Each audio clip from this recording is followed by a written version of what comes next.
Pa Ingalls is kind of a jackass. Like, he is dragging his family across the prairie into no man's land, and they almost starved to death one winter.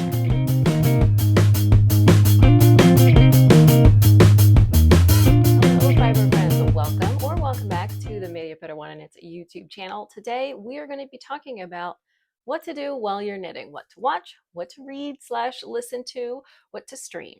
So if that sounds like it will be of interest to you, I hope you'll stick around. Right, hello again, knitting friends. Thank you so much for joining me today. I do apologize for any ambient noise. It is about 80 degrees here. The windows are open.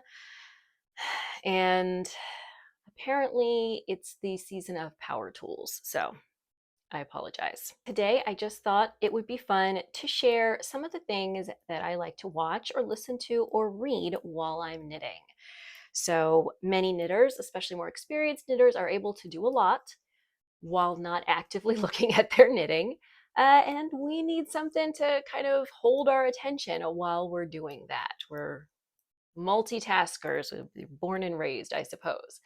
And I know many of us enjoy watching podcasts, reading or listening to books, and streaming TV shows. So today I thought I would just share some of my favorites or things that I have been watching recently, listening to recently, reading recently. And I would also welcome you to leave your suggestions in the comments. I think people are always looking for ideas. So definitely, if you have something that you have been enjoying, please share it with us. So I will be sharing 5 podcasts, 5 streaming shows, and 5 books with you today. While I am sharing this, I'm going to be working on this. This is my test knit for Marie, something in French I can't really pronounce very well, that I need to have the sleeve done by the end of the day today. But it is all stockinette, so just some striping. Yes, I'm trying striping again. And before we get started, what I am wearing is my gelato tank top. This is a pattern by Gabrielle Vizina, that I knit in Magpie Fibers Equinox Sport. So that is a silk linen blend that is lovely for the warm weather we are having lately.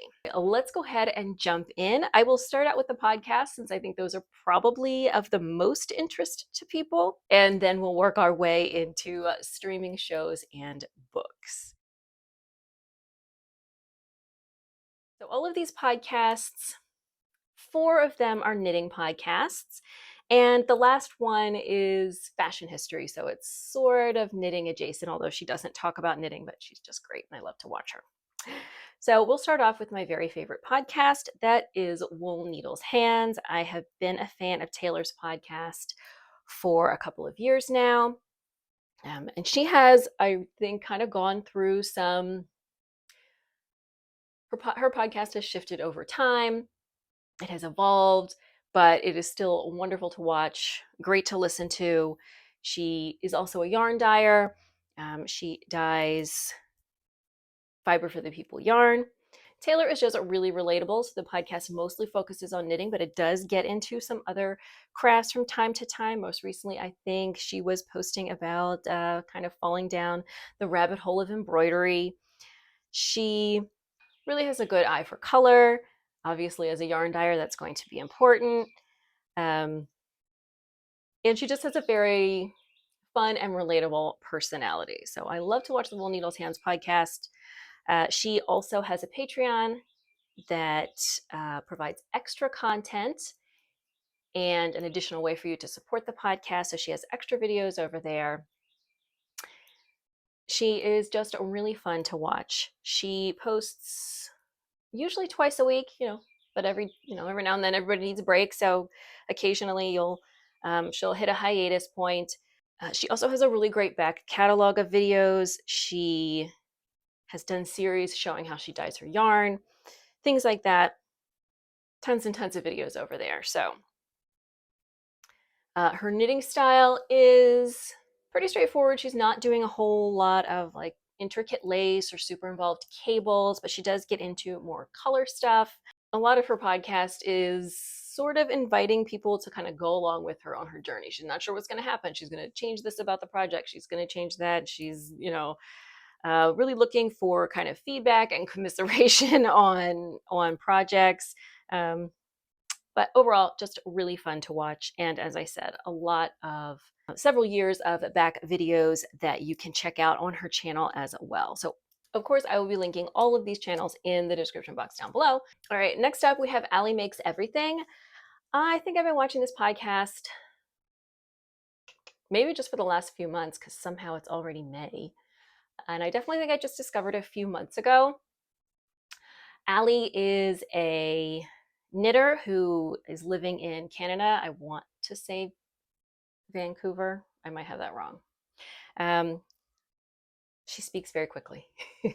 So that can take some getting used to, especially if you're not used to that. But you do get used to it. Like you just, your ear gets attuned to it and then it becomes a non-issue. But when you first check her out, you might notice that she speaks very quickly. But definitely don't let that dissuade you from keeping watching because she does some really fun creative projects. She is currently working on a project where she is trying to to fade some colors together that are personally not my style. So it's very variegated, two very variegated yarns that she's trying to fade together, which is not something I would personally wear, but it's really interesting to watch her kind of work her way through it. One thing that she does that I find really interesting is that she provides the cost for her projects. So how much the yarn cost, how much the pattern cost.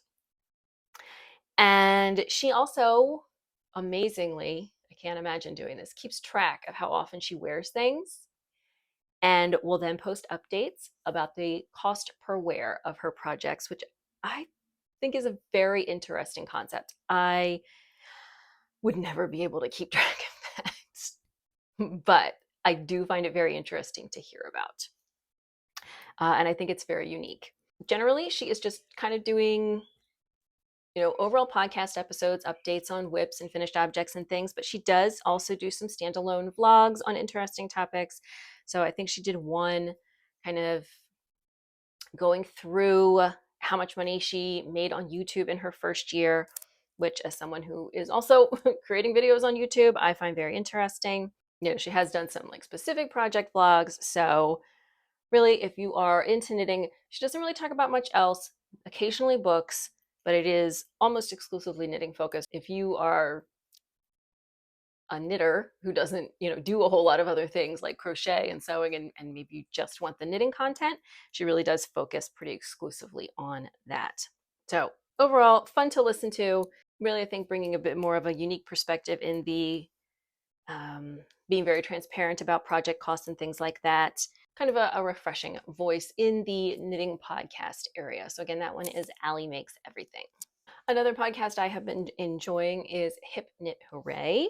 I don't I don't remember her actual name, but overall I like her aesthetic. A little more muted, so not a lot of vibrant colors. So not like everything boring beige or anything, but also not lots of like variegated yarns or super vibrant colors, which is more in my wheelhouse in terms of, I don't like everything to be beige and gray, but I'm also not super into bold, bright colors a lot. I prefer kind of more muted, easier to style colors, we'll say. So I think this is the podcast where I saw the pie camisole for the first time and decided that I wanted to work on that. So I think overall our styles match a little bit. So, obviously the things that she is knitting are going to be a little bit more of interest to me. So she does do, sort of regular podcast episodes and then also, some like planning episodes, which I always find interesting because I like pattern suggestions. I like to see what other people's ideas are, even if they're not always something I would personally knit. It is, it just like gets your creative juices flowing to see kind of what's out there without having to, spend hours scrolling Ravelry on your own. So I like those style of videos as well. And I also think a lot of her yarn choices are more on the budget friendly side. So um, she's not using a lot of hand dyed yarns, which is, hand dyed yarns are lovely. I like them as well, but they get pretty pricey, especially when we're talking about garments. And a lot of her projects have been worked with more economical yarns, which is also nice to see. So, again, that one is Hipnit Hooray. Another newer podcast that I have been enjoying, I say newer as in I have just started watching it, is Knit Chic. This podcast is hosted by Natalie. She's just the cutest thing. She is podcasting from Southern California. So you wouldn't think that, like, you would think a lot of the year would not really be very sweater weather-y, but she really does quite a variety of projects. I've kind of seen some projects from, like, more popular designers and lesser known designers, and she's done some cute like theme episodes. Like she did a really cute one for Valentine's Day where she had worked on a bunch of pink projects that was really cute. She has a very off the cuff style. She speaks very well though. She's not like me. She's not constantly saying and which I personally find annoying in myself, but can't seem to stop doing it. Uh, See? She also has some cats that sometimes appear on her episodes, which I always love. And she also, again, does kind of regular podcast videos and then some more like standalone episodes that are focused on particular topics. And I like that as well, because sometimes, I want to sit down and I want to watch a 45-minute podcast, but sometimes I want to sit down and I want to watch a 20-minute vlog about something, more focused, whether that's, patterns for spring or budget yarn ideas, or, things like that. So I think she has a nice variety of stuff on her channel, and she's just really adorable. All right, and then the last podcast slash YouTube channel I want to tell you about is Abby Cox. I love her. She, again, this is the one that is not knitting, but if you are interested in fashion history, I think you will enjoy her. So she recently was talking about, in modern, like every time there's a period drama, you find the actresses complaining about the corsets and how horrible they are. But historically speaking, corsets were a support garment that were not like a torture device for women. They were providing support, they were shaping. She's comparing, sort of, because she used to, I believe, do historical reenactment in Williamsburg, Virginia, which is, I'm going there this summer for the first time in probably 15 years. I love it there. And so she has a lot of period garments, both like reproductions and actual antique garments. So she's kind of comparing those older corsets with what is being made today, trying to figure out why on earth corsets are so horrible today. The one before that was about the history of hat pins. So while her content has shifted, so she used to do a little bit more about making these historical reproductions, things like that. Now her focus is a little bit more on like fully researched history stuff, but it's still history fashion. I still find it very interesting. And her personality is just great. Her dogs are also sometimes on her podcast or her channel, which, as I said, I'm a big fan of. So that is the last YouTube channel podcast I'm going to recommend to you today, and that is Abby Cox if you are interested in fashion history. All right, let's talk about streaming shows. So none of this has anything to do with knitting, but are just some shows that I have watched mostly recently that I enjoy, and I hope maybe you will as well. And I will try to remember to tell you where they are streaming. Right, so the first one that I'm a little late to, because it started a few years ago, but actually the most recent season was just earlier this year, is Only Murders in the Building. This is not my usual kind of, true crimey, and that's not usually my vibe, but I really like this one. So it stars Selena Gomez, Steve Martin, and Martin Short. And somehow that really works. They really work well together. So Selena Gomez is like my emotional support Hollywood starlet. I just think she's so cute. I love her. I only want good things to happen to her. Premise is these three people initially bond over listening to a true crime podcast that they all happen to enjoy. And then murders start happening in their own building, and they decide they're going to start their own true crime podcast. And conveniently, every season, a murder happens in the building. I think people would start moving. So, like, Steve Martin and Martin Short are not actors whose comedy I have traditionally enjoyed. But now I guess they're older, and I think it works better than some of, I guess, I don't know.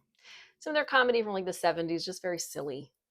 And I think I think it works better now. The comedy is a little bit more sophisticated, and I think they play off each other well, and they work really well together with Selena Gomez. So there are 4 seasons of Only Murders in the Building. I believe that's on Hulu. I'm 90% sure, but if I am wrong, I will put everything in the description box so you can check it out.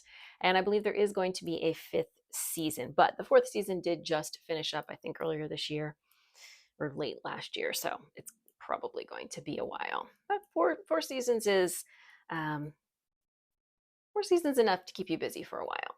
The other fun thing is that canonically, Selena Gomez's character Mabel is a knitter. You never actually see her knitting. I will say that. But there's yarn and knitting needles, and they kind of make a plot point in season 2, I want to say. Is it season 2 or is it the very first season? I think it's season 2. Anyway, so there's that little bit of a tie-in with knitting, even though there's no actual knitting on the show. Next is a show that I really enjoyed. It is on Netflix. It is called 1,000 Blows. I've already watched the whole thing. It just started, so they just did the first season. Really hope they're going to have another one. I mean, it ended on kind of a cliffhanger, so you would think. Anyway, this is a period drama from the Victorian era about a gang of female criminals in London. And it stars the actress who played Princess Anne in the earlier seasons of The Crown. I have no idea what her name is. And she's the only one I really recognize, although I think the one of the main male actors is also pretty well known, but I didn't recognize him from anything. Anyway, so you've got this gang of female criminals, you've got this boxing subplot, and then you've got these 2 brothers that come from Jamaica to London to try to find work. So I always love period pieces. Historical fiction is my favorite genre of books. So this was right up my alley. It's very well done. The acting is very good. The costumes are wonderful because, again, it's a Victorian era, so clothing is quite a bit different. And I'm really looking forward to another season of this. You know, we know about the Victorian era, the Victorian underworld, the crime, but this is, a kind of unique perspective talking about it. And I believe it was a real gang of female criminals called the Elephant Girls that actually existed. So it's kind of based on that. But I just think it's a unique perspective on an era that we, kind of most of us know a little bit of something about, but not this. So again, that one was called 1,000 Blows, and that one is on Netflix. Another period drama that I was kind of surprised to enjoy, but I heard a lot of good things about Shogun, so we started watching that. And I really enjoyed it. And so Shogun it's based on a novel, and there was a 1980s miniseries. So after we watched the new one, which I believe is on Amazon Prime, after we watched the new one, we went back and watched the 1980s one is definitely on Amazon Prime, but I think they both are. We went back and watched the 1980s one. So the new one is much better. The acting is better. The sets are better. I think the history is probably better. But it was interesting to see the contrast between the two versions. Um, so this takes place in feudal Japan, late 16th century. Um, because one of the main characters, his name is Toranaga, but he's loosely based on Tokugawa, who was a what's it called, warlord. So this English sailor shipwrecked in Japan, kind of getting caught up in the middle of these sort of like inter-family, inter-tribe, inter-clan battles between the various um, lords in Japan at the time. And of course, falls in love with the beautiful woman, blah, blah, blah. So it's really well done. I have not read Shogun, the book. It's on my list. I do usually read books before I watch the show. But the wait list was just, when we needed something to watch. So I was like, fine, we'll just watch this. Fine. So the acting is wonderful. Really enjoyed it. It was a little violent. I believe they're going to do another season. My understanding is from the book is that where the show ends, the season ends, but it has been very popular. So I think I don't know if they're gonna do like a, George R. R. Martin and just keep going despite not having a book to go on. I don't know what the deal is, but I do think they're going to do another season. It was very well received. It's really wonderful. And as I said, we watched the 1980s version, which is not bad. It stars what's his name, Richard Chamberlain, and it's fine. It's very 80s. But one thing that's very interesting is throughout the new version of the show, when they're speaking Japanese, there are subtitles for the viewers. In the original 1980s version, there are not. They don't translate any of the Japanese. I don't know why. I guess you're supposed to be as confused as the character, John Blackthorne. But I do like that they do the translation for everything in the new one. But you do have to be paying attention so you can read the subtitles when they're speaking Japanese. But overall, really liked that one. Again, Amazon Prime is where that is streaming. Another show we watched recently that is enjoyable. It wasn't as funny as I thought it was going to be, but I still enjoyed it and will watch another season. Is called Deli Boys. This is streaming on Hulu. And this is about two Pakistani young men living in Philadelphia. Their father owns a chain of delis. He passes away. They're set to inherit this chain of delis.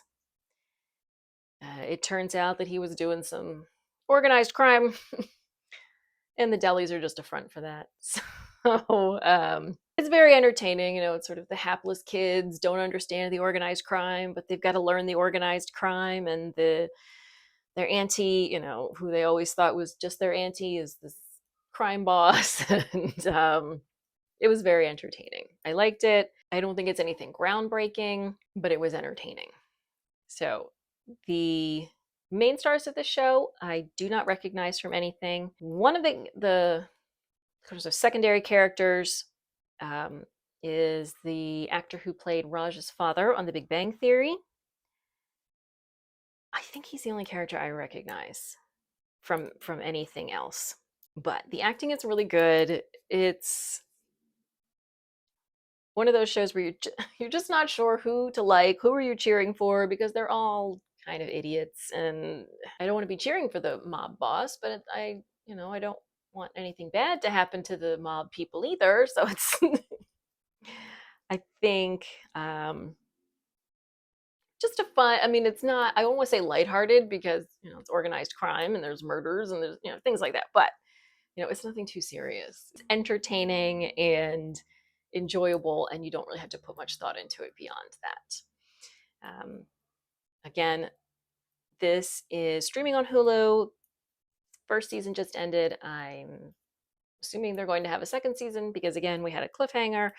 But that is the problem with streaming shows nowadays, is that they just sometimes they just end if there's not enough interest. But hopefully it had enough interest. So definitely check that one out if you want something that's just a little silly and doesn't require any deep thought.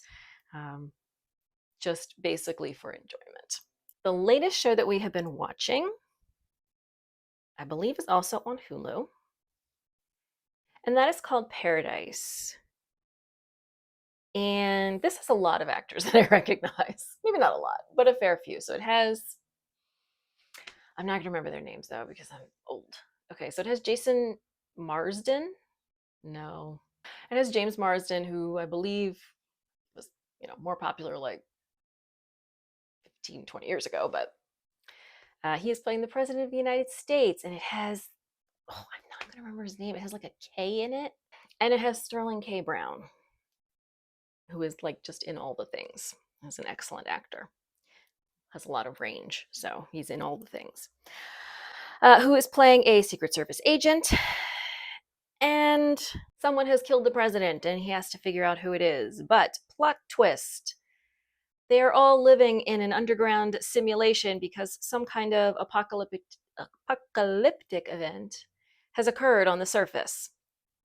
And so now, I believe they say 25,000 of them have been saved in this bunker city, which, kind of limits the number of people who may have committed this crime.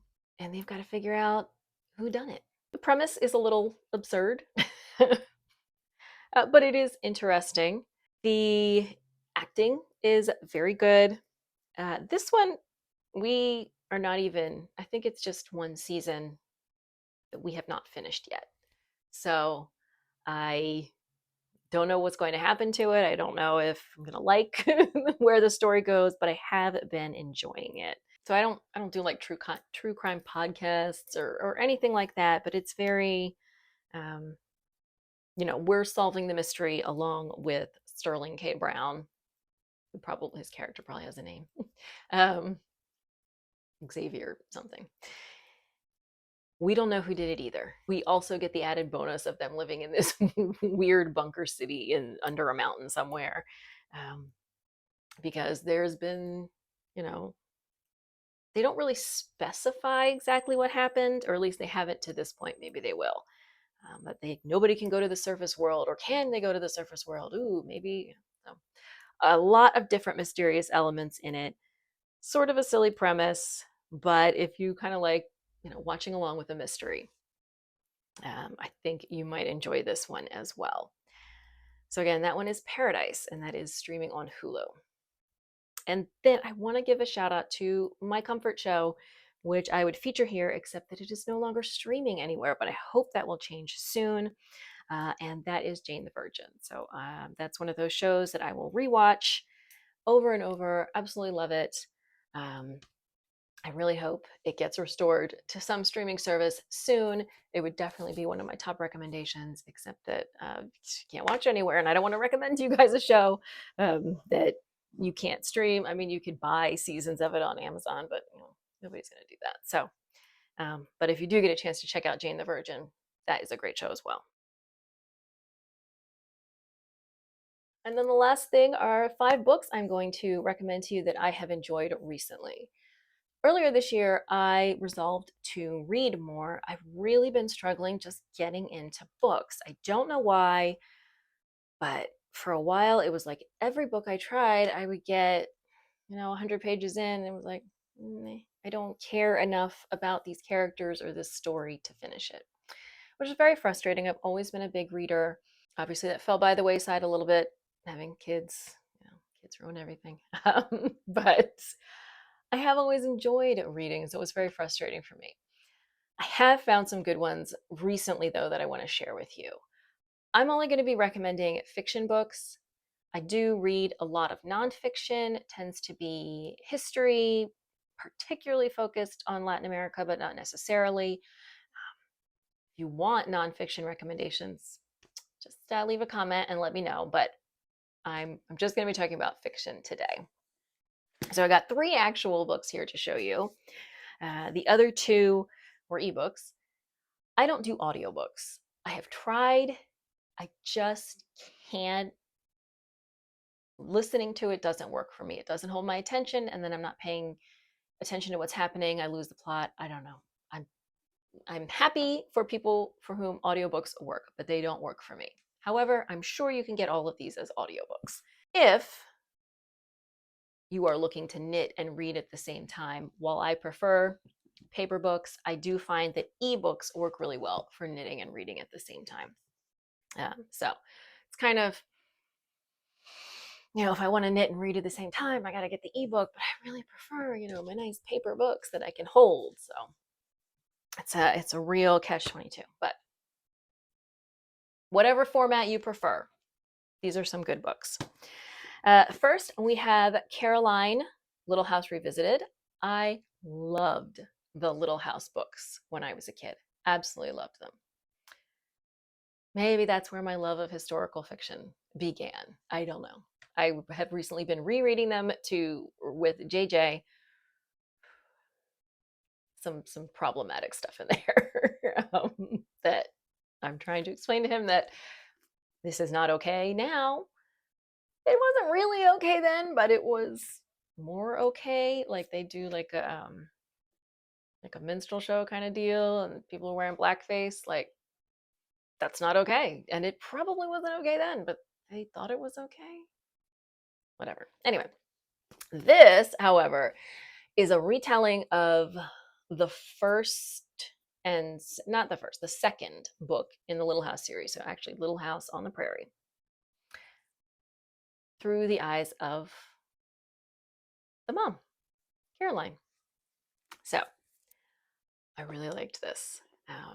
I didn't like it as much as I liked the original Little House, but I found this very interesting as sort of an adult perspective on the things that were happening. Because obviously, what you're getting in Little House is a child's perspective. Even though she wrote it as an adult, she experienced it as a child. And so she is really sharing things through the eyes of a child. But if you want the adult version, this is really interesting. There are, and the author talks about making um, a few tweaks here and there, but overall the history is the same.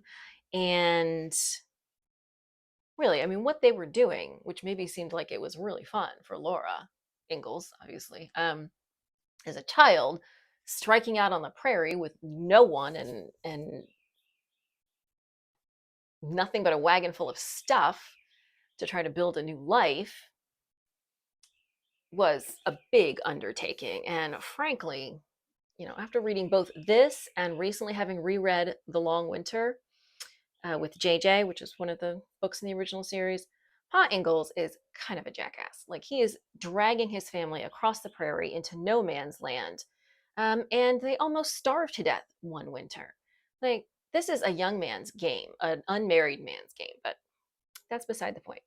If you're interested in sort of that adult perspective, I really enjoyed this. What I think is really interesting is this kind of gets into some of the details that obviously Laura as a child just wasn't privy to. But the author did some research. I think she is working with Laura Ingalls Wilder's estate to get some information. So I think this was really well done. I think I mentioned that my preferred genre is historical fiction, and I'm pretty sure that applies to every single one of these books. So if that's not your genre, sorry. Next up, The Taste of Sugar. I really liked this one. This is about Puerto Rico in the it was either 1899 or like 1900, so right around there. A huge hurricane Siriaco, blew through Puerto Rico and like destroyed half the island. And this is about the experience of one family and what they went through. And it's 1898, says it on the back. What's really interesting is something I never heard about before. A lot of people were, I don't want to say swindled, but swindled into leaving Puerto Rico because this hurricane blew through, everything was destroyed. The US had just taken over the island and didn't give a crap about the people there. They were desperate, and companies were looking for workers to go work on sugarcane plantations in Hawaii. And so a lot of people left Puerto Rico and moved to Hawaii. And then, conditions there were predictably horrible for these laborers. So very interesting. This kind of like a family experience, this particular family, what happened to them. I will say it ends with, it's one of those books that ends with like, okay, and what's next? And that there's no next. That's the end of the book. I don't always love that. So that's the kind of thing that annoys you, but I think overall the book is very well written. And, I think, especially, in the US, we don't really know a lot about Puerto Rico. We're not taught a lot about Puerto Rico in school. It's just there. Oh, it's a US territory. But it really has a fascinating history throughout. It has an interesting pre-Columbian history, has a complicated history of colonization, has a very complicated history of US occupation and takeover. So if you don't necessarily want to sit down and read a book about like Puerto Rican history, I think this is going to give you a really interesting perspective. Just learn a little bit more about something maybe you don't know, and you get like a good family drama as well. Next, we have The Frozen River. This is a story about a midwife who is trying to solve a murder. It is set in Maine in 1789, so shortly after the American Revolution. Women are, yes, midwives, but this one's a little bit doctory-ish, a little bit more medical experience. I think it has the potential to veer off into that, oh, she's not like other women. She's so different. Women in general are so stupid, but look at, no. Definitely she is portrayed as unique, but not at the expense of, oh, all the other women are just so disappointing and she's so standard. So it doesn't veer into that, which is an annoying trope. So she is a midwife. She's privy to a body that has been discovered frozen in the river. She believes, based on her medical examination, that this person has been murdered, and she's going to try to figure out who did it. And I think this is really well done. She actually is based on a real person. Like the real person she's based on is, just sort of a person that was a midwife who existed. The rest of the stuff in here is not necessarily true, but she is based on a real person who did exist. And the center point of it is that this woman kind of keeps a diary, and it ends up, kind of playing a role in helping her figure out what happened here. It also just gives an interesting perspective on life in this time period, how things worked, obviously how women were treated, but even how men interacted and were treated at the time, and sort of issues of status and things like that. So I really enjoyed this one as well. This is by Ariel Lawson. This was definitely a book where I was actively like, oh, I want to read more. I got to find out what happened, which I, obviously is always a good sign. I think this might have been one of the first ones I was reading after struggling to find something that would hold my interest. So I was so happy to have something that was holding my interest. The other books I can't show you because they were ebooks. So one of them is The Hacienda by Isabel Cañas. She also wrote Vampires of El Norte, which I'm reading right now. The Hacienda is set in Mexico, so you've got a bit of that historical fiction, but it's also kind of a gothic horror. So if I'm going to get into like a horror thing, that's kind of the genre that would hold my interest the most. So it is definitely a period piece. She's the main character is, kind of learning to navigate this new world, trying to become the dama of the house, and there's mysterious forces at play, and there's a priest, and there's some elements of sort of the indigenous culture of Mexico that are blending into it. And it's just a very well done storytelling. She really is able to bring in a lot of elements. So the stories are written in English. The author is not, these are not translations. So they were written in English, but they do have some Spanish sprinkled throughout. You don't have to speak Spanish. But if you do, I think that is going to add a little more depth to the story for you. Overall, I just think it was excellent storytelling so far. I mean, I really just started Vampires of El Norte, but so far I'm definitely want to say that I prefer the Hacienda. Again, it's one of these stories that's not super resolved at the end. It's not there's no like a cliffhanger, but not everything is necessarily wrapped up. You're not sure what's going to happen to all the characters. Maybe you don't need to know because that's not really the point of the story. But you've got this kind of like haunted house and ancient spirits at play and a setting that is maybe not familiar to very many people, sort of the landed estates of 19th century Mexico, which I think give it an interesting background. So, again, that one was Hacienda by Isabel Cañas. And then the last one is called The Familiar. This book is by Leigh Bardugo, I want to say, but in the box below. This one is set in during the Spanish Inquisition. So that puts us again in like the 16th to mostly the 16th, a little bit into the 17th century. I don't remember the exact date. Spain.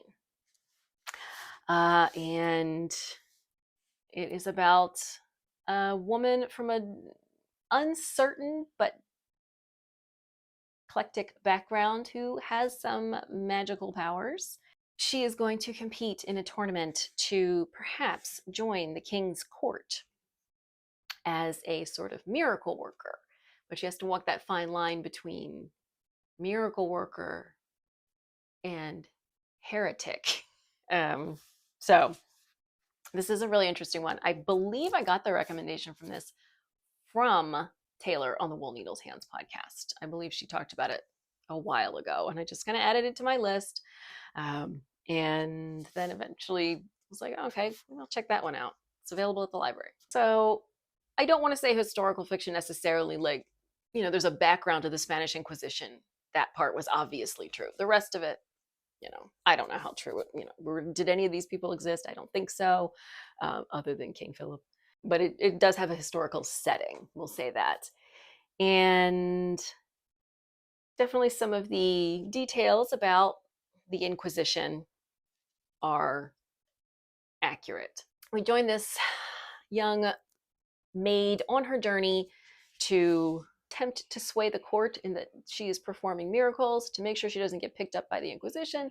And of course, there's a love story involved as well, and lots of magical elements. It has an interesting cast of characters. Again, it's one of those things where you're really not sure who you're rooting for because, most of them are problematic at best. But it has a happy ending, which I think we all enjoy. And I definitely read through it very quickly. It was entertaining. I liked the backdrop of sort of the Spanish Inquisition. It has a little bit of that gothic creepiness to it, as sort of the colonial era church just had, because you've got like the church and Jesus, and then you've got like putting people on the rack. It's very weird. The history is really less relevant here than sort of the love story and the magic that's involved. That's very entertaining. So again, that one is The Familiar, which is definitely good for a quicker, more entertaining read. All right, friends, there you have it. 5 podcasts or YouTube channels to watch, 5 books to read, 5 shows to stream while you are knitting to keep you busy and entertained while you are making all of your projects for Me Made May and beyond. Again, if you have some recommendations, please leave them in the comments. I think we're all always looking for new, fresh ideas, podcasts, books, TV shows, whatever. It's always helpful to share and give each other suggestions, and new recommendations for all of those are always welcome. If you enjoyed this video, found it interesting or useful, I hope you will give it a thumbs up. Don't forget to subscribe. New videos here, mostly knitting related, every Saturday. If you're looking for me on social media, you can find me on Ravelry and Instagram as Media Peruana. And I will see you soon in another video.